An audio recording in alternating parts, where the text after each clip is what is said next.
sudah digali, mungkin ini juga memiliki bentuk tertentu. Termasuk yang ada di sini, ini kemungkinan ada semacam, nah ini coba kita lihat dan kita amati. Jika kemudian kamera dari arah sana gitu ya, dan mungkin agak ke belakang sedikit, kita akan melihat. Guys, jangan lupa like, subscribe, dan komen ya kan.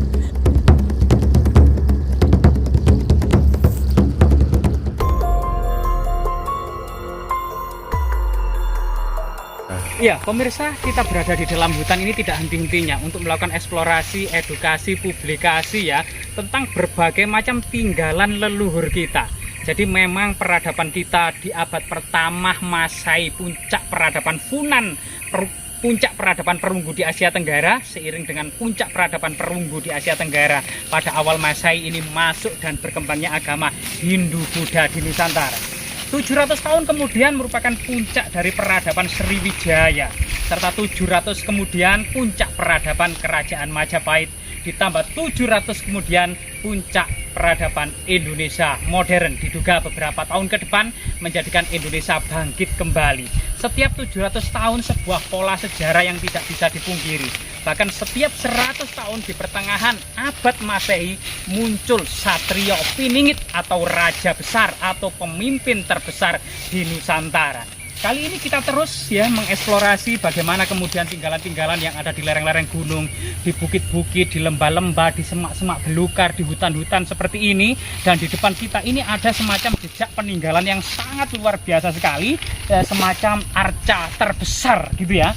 Nah ini coba kita lihat dan kita amati. Jika kemudian kamera dari arah sana gitu ya, dan mungkin agak ke belakang sedikit, kita akan melihat bahwasanya di sini itu semacam jejak pahatan paha dari arca dalam posisi jongkok. Dalam posisi jongkok secara ikonografi pada masa kuno, ketika kemudian peradaban berlandaskan pada agama Hindu-Buddha, maka interpretasinya tidak lain dan tidak bukan adalah interpretasi melalui tradisi kuno tersebut. Jika kemudian ada arca posisi kaki kiri jongkok, kemudian dalam kondisi raksasa seperti ini, dan tangan kiri diduga membawa semacam senjata gitu ya, kaki kanan dalam posisi meditasi, kemungkinan adalah arca Dwarapala. Namun kemudian cerita-cerita yang berkembang di masyarakat dari sini gitu ya, nah yang ada di sini ini ada semacam tali kasta upawita ya, upawita atau tali kasta atau sabuk atau ikat pinggang yang menurut cerita tutur yang berkembang di masyarakat semacam ikat tradisional atau kendit, sehingga kemudian jika ada kendit itu ya identik dengan semacam pakaian atau ciri khas dari perempuan, sehingga masyarakat mengenalnya sebagai reco wedok gitu ya. Coba dari sini sangat besar sekali gitu ya. Nah ini dan ternyata kemudian posisi arca ini tersungkur. Jadi yang bagian bawah ini ternyata semacam asana, tempat duduk arca gitu ya, yang rata. Mungkin bisa kameramen bisa lihat ternyata di sini sangat rata sekali gitu ya. Nah, ini teman-teman. Dan ini sangat rata. Jadi sangat rata sekali, yang artinya ini diduga bagian bawah yang arca ini tersungkur gitu ya. Dan kemudian lebar dan panjangnya ini sekitar 5 kali 5 meter persegi gitu ya. Dan tinggi juga sekitar 5 meter yang menandakan arca ini sangat besar. Dan siapa sangka arca Dwarapala, sang penjaga pintu gerbang istana, sang penjaga pintu gerbang aura-aura negatif, pintu gerbang menjaga area bangunan suci atau candi ini di sekitarnya juga ada semacam seperti ini. Ini juga ada semacam balok-balok batu candi ya yang tersingkap. Nah, ini ada sebuah kotak ya yang berukuran sekitar 1 kali 2 meter yang diduga memang balok batu candi yang sangat besar gitu ya. Dan diduga di area ini juga banyak sekali fragmen-fragmen semacam arca-arca seperti ini. Kemungkinan juga kalau sudah digali mungkin ini juga memiliki bentuk tertentu. Termasuk yang ada di sini ini kemungkinan ada semacam bentuk tertentu. Maka ini malah mirip seperti kemuncak ya, kemuncak raksasa atau bagian dari semacam hiasan-hiasan pinggiran candi, atau mungkin juga antefik. Jadi suasana cukup cukup sejuk juga, meskipun terik matahari, puncak musim kemarau seperti ini, daun-daun masih memantulkan cahaya hijau yang sangat menyegarkan, oksigen masih murni, dan kita tidak ada capek-capeknya untuk terus kemudian menyibak sejarah dan mengeksplorasi berbagai macam tinggalan-tinggalan leluhur kita. Coba kita berjalan agak ke bawah, yang menurut cerita tutur ada semacam rompi Raden Gatotkaca yang menjadikan Raden Gatotkaca itu bisa terbang terbang. Jadi bahkan ada yang menyebut itu adalah Kutang Ontokusumo ya, itu pada masa belakangan. Misalnya pada masa Wali itu kemudian Sunan Kalijaga setelah berkolwat, berikhtiar, bertawakal, kemudian turunlah, kemudian datang dari langit, jatuh ke depannya sebuah kemudian rompi Ontokusumo yang bisa menjadikan seseorang kebal senjata. Seperti apa? Coba kita lihat. Nah, lewat mana ini ya enaknya? Jadi mungkin lewat sini.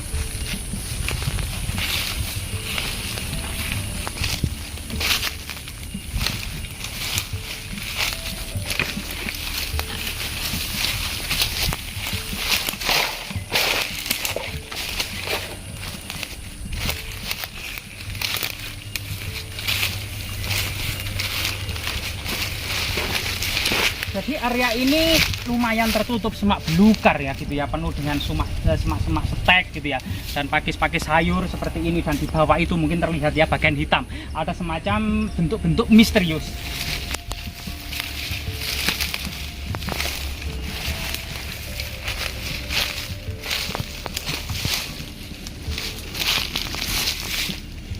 Ternyata di lokasi ini penuh dengan tanaman pinang gitu ya, yang identik dengan salah satu jamuan para tamu ketika baru berduduk, kemudian dijamu dengan sekapur siri. Ada pinang, daun siri, kapur untuk mencuci mulut. Ini kemungkinan pada masa lalu itu leluhur kita sudah sadar akan kebersihan mulut dan tangan, akan kemudian berbagai macam virus dan bakteri yang kemungkinan memang ada di dalam mulut ini sebelum kemudian kita menelan sesuatu makanan yang harus masuk ke dalam perut, harus dibersihkan diri dengan daun siri dan sekapur siri gitu ya. Coba di depan kita itu ya ada sesuatu yang sangat menarik.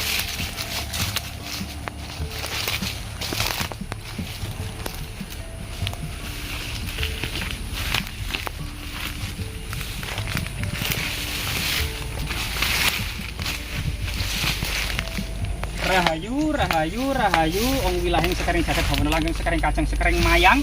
Jadi di sini inilah sebuah lengkungan ya, malah seperti pakis, jadi di depannya lebar, di belakangnya semakin meruncing seperti semacam sulur gelung, ada gelungan gitu ya, sehingga kemudian sebagian masyarakat mengidentifikasi ini sebagai rompi belakang dari Raden Gatotkaca, sosok sakti mandraguna yang bisa terbang. Termasuk di depannya ini ada semacam balok-balok batu candi yang sebagian juga terpendam di dalam tanah.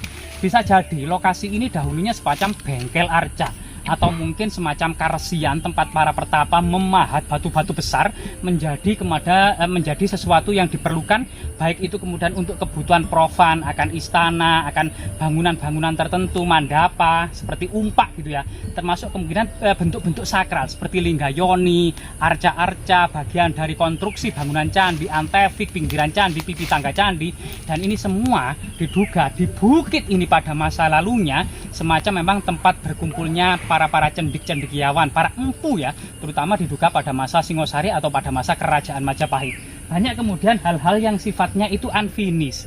Apakah kemudian memang tidak diselesaikan pada masa lalu, ataukah memang ditinggalkan begitu saja ketika akhir-akhir Majapahit pergantian budaya gitu ya, pergantian budaya. Karena memang pada masa akhir Majapahit, terutama pada masa Dyah Suraprabawa, itu memang Empu Tanagung menulis kitab Siwaratrikalpa, semacam kemudian untuk mengupgrade kembali peradaban Hindu-Buddha Majapahit gitu ya. Dan pada waktu itu bersamaan perkembangan agama Islam di pesisir utara Pulau Jawa. Dari sinilah kemudian pasang surut dan dinamika peradaban yang ada di Jawa ini silih berganti ya. Jadi kita ada kesan mengapa area ini kemudian ditinggalkan begitu saja karena perubahan budaya, atau mungkin juga karena perkembangan Demak ya, yang kemudian harus menjadi legitimasi tentang persatuan, bagaimana Jawa ini harus ditata dari satu orang raja gitu ya, one king one word, di mana kemudian sebagaimana kemudian Rakai Pikatan, Empu Manuku untuk menyatukan dinasti Sailendra, sebagaimana kemudian Gajah Mada dan Hayam Wuruk untuk menyatukan Nusantara, sebagaimana pula kemudian Sultan Trenggono memiliki legitimasi keturunan Majapahit untuk menyatukan kembali wilayah yang tercerai-berai, termasuk Sultan Agung yang kemudian berhasil benar-benar memantapkan diri untuk kemudian menyatukan Jawa dan sebagian Nusantara. Ini segala sesuatu kemudian perjuangan. Setiap dari kita kita memiliki hak dan kesempatan untuk menyatukan Nusantara. Tapi kita tahu bahwasanya raja-raja Majapahit sebagian berhasil untuk kemudian mendapatkan prestasi yang membanggakan di pundaknya tersebut, masuk di mahkotanya. Sehingga kemudian Persatuan Nusantara merupakan mahkota dari para pemimpin dan raja-raja yang ada di Jawa ini. Tanpa persatuan, serangan bangsa asing, bajak laut yang kemudian mematahkan dan menghancurkan suku-suku kecil di Nusantara, ini sesuatu yang sangat membahayakan. Sehingga kemudian Majapahit harusnya dimanai sebagai pelindung Nusantara. Semoga bermanfaat.